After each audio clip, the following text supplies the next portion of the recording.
Bonjour chers amis, nous sommes en ce moment dans la période entre les 3 semaines, entre le jeûne du 17 Tammuz et le jour du 9 Av, qui commémore la période la plus sombre de notre histoire, c'est-à-dire la destruction des 2 temples de Jérusalem, le premier temple et le second temple.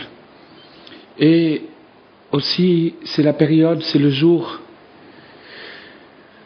où les explorateurs revinrent de leur tournée pessimiste en Israël et ont réussi à décourager tout le peuple de ne pas venir.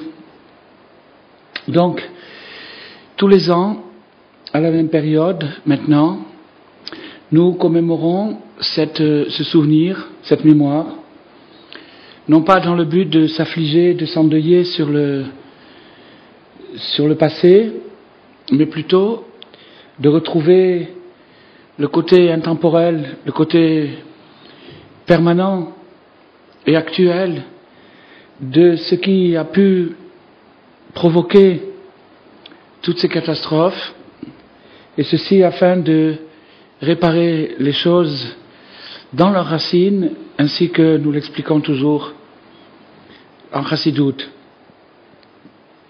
Donc, ce que nous allons faire aujourd'hui, c'est de voir un aspect, une petite étincelle de cette chose-là, et ça permettra à chacun et à chacune de retrouver un petit peu en soi-même ce qui peut provoquer, ce qui peut causer la destruction de ces édifices, les édifices magnifiques qu'on construit, et puis de pouvoir trouver la cause d'un échec, c'est le réparer, et c'est donc permettre de reconstruire.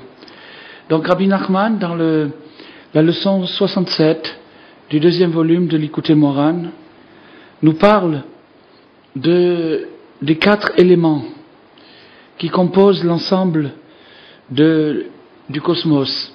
Le cosmos est basé sur 4 éléments qui sont la terre, l'eau, l'air et le feu. En vérité, ces 4 éléments sont plutôt 4 sortes d'énergie, 4 sortes de dynamiques qui animent les choses et les font exister. Pour qu'une chose existe, elle est en général composée des 4 éléments, seulement les éléments sont agencés d'une manière différente dans chaque chose.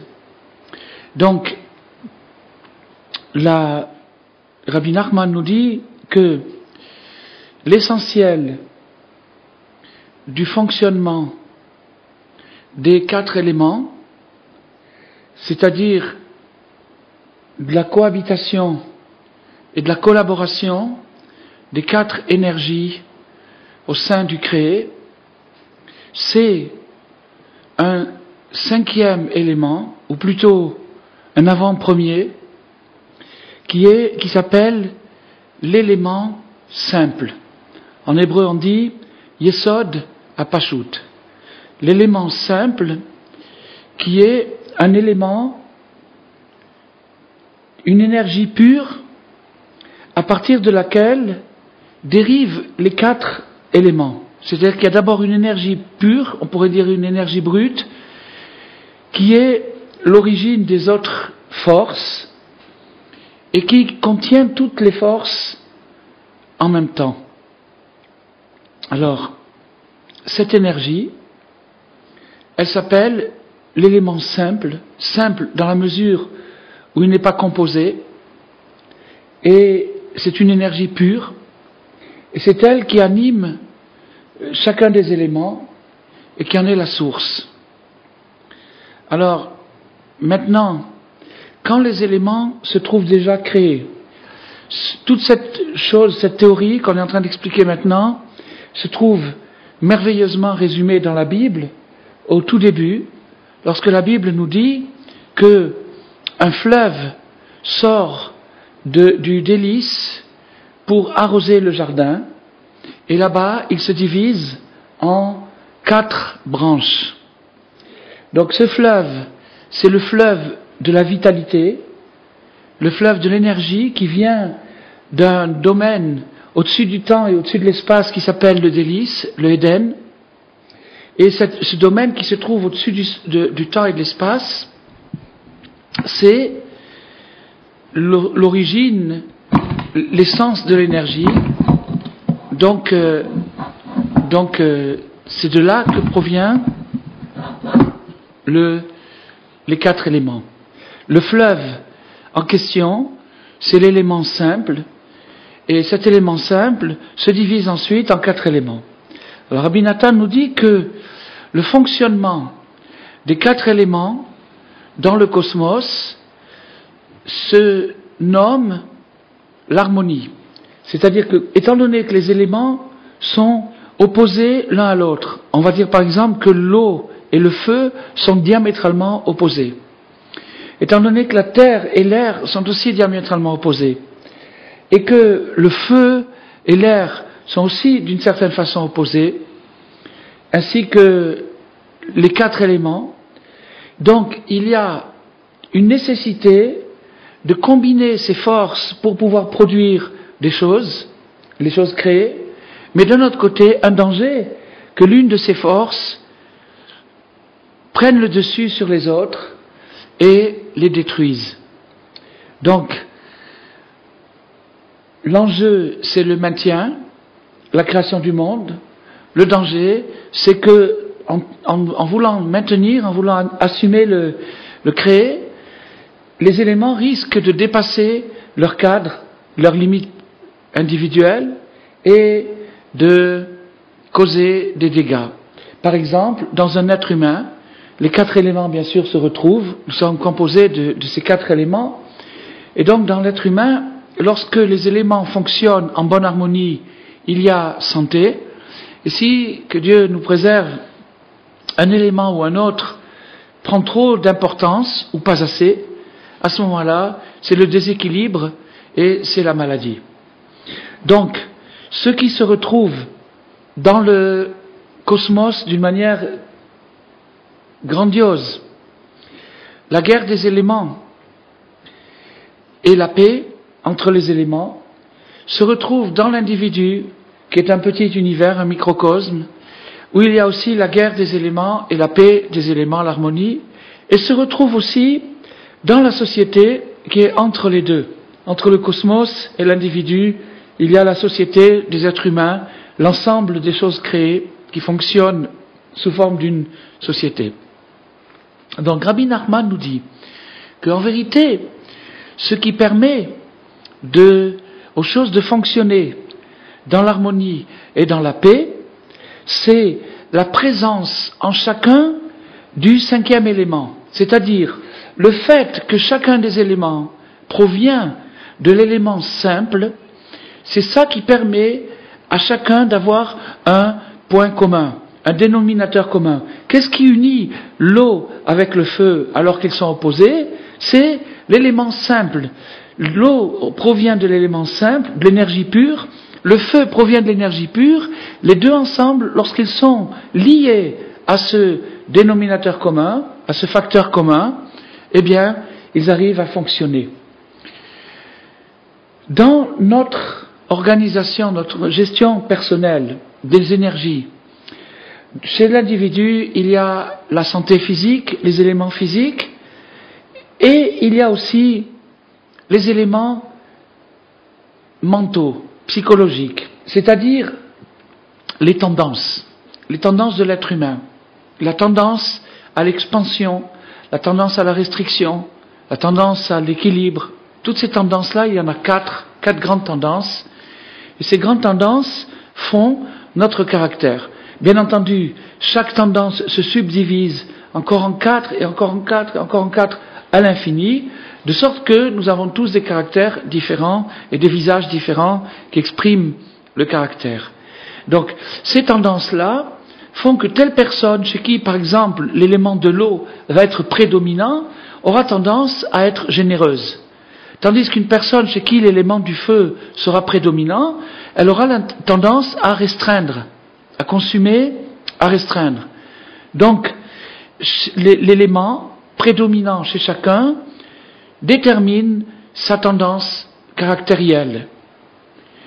Quand il y a une société, et que dans cette société se trouvent des éléments, des individus, et que chacun des individus se trouve représenté plus que les autres un certain élément. L'élément qui prédomine chez lui, c'est son caractère. C'est ainsi qu'il s'exprime, c'est ainsi qu'il vit, c'est ainsi qu'il voit les choses.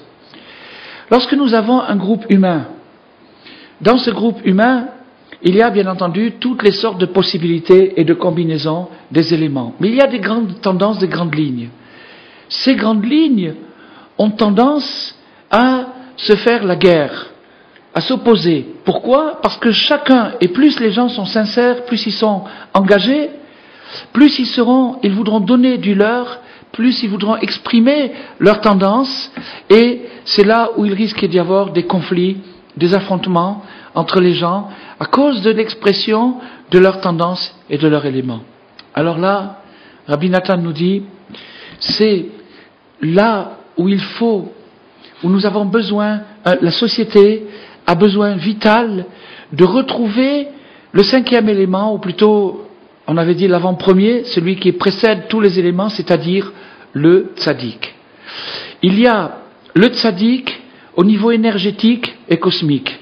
C'est cette force-là générale, essentielle, qui est la force des forces. C'est le juste.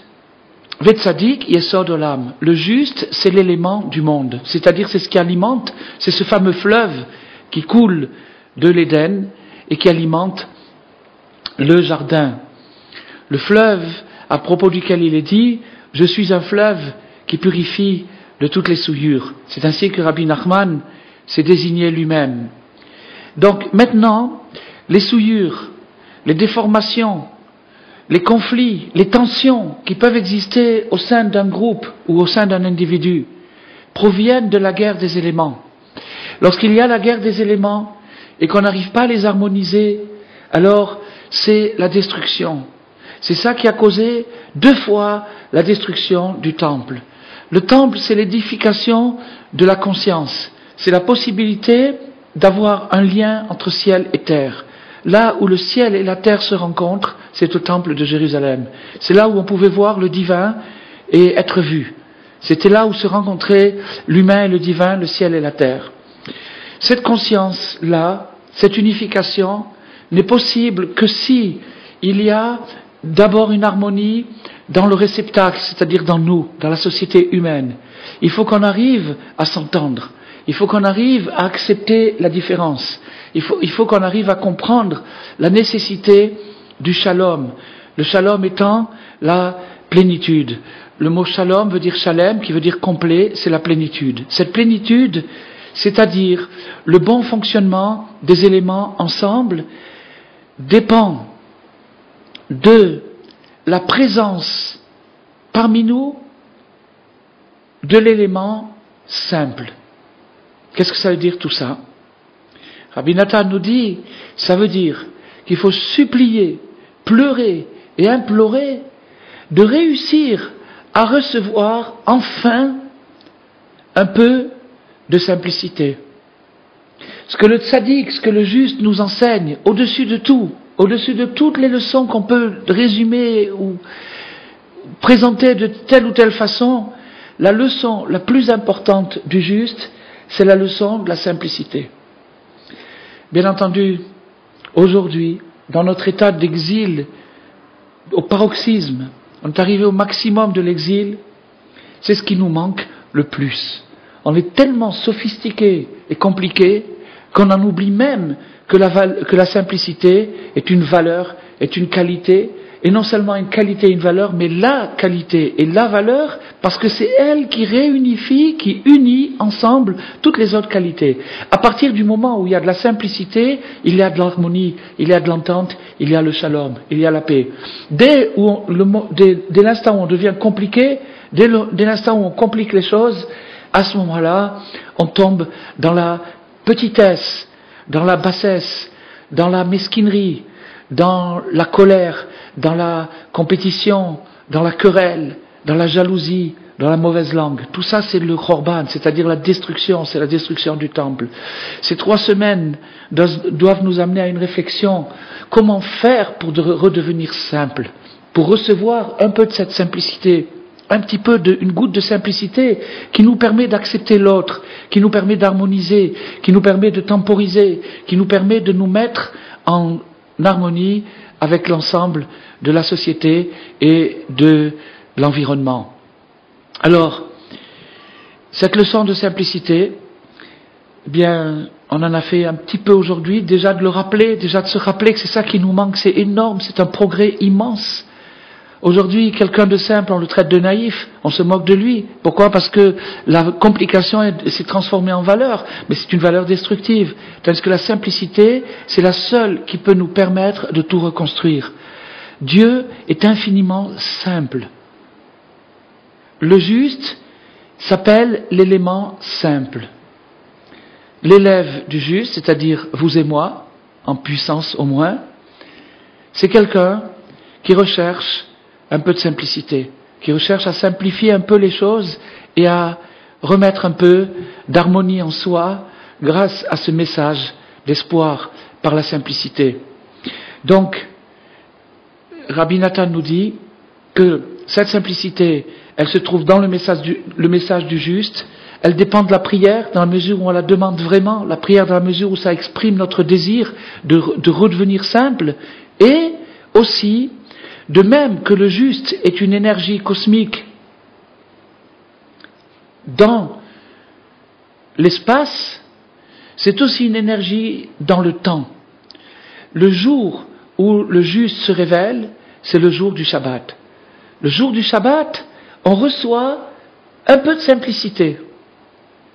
C'est pourquoi les 3 Shabbats qui sont pendant les 3 semaines, c'est-à-dire qui marquent cette période triste de l'année, une période de réflexion, les 3 Shabbats sont des haltes des étapes dans cette recherche-là et des consolations.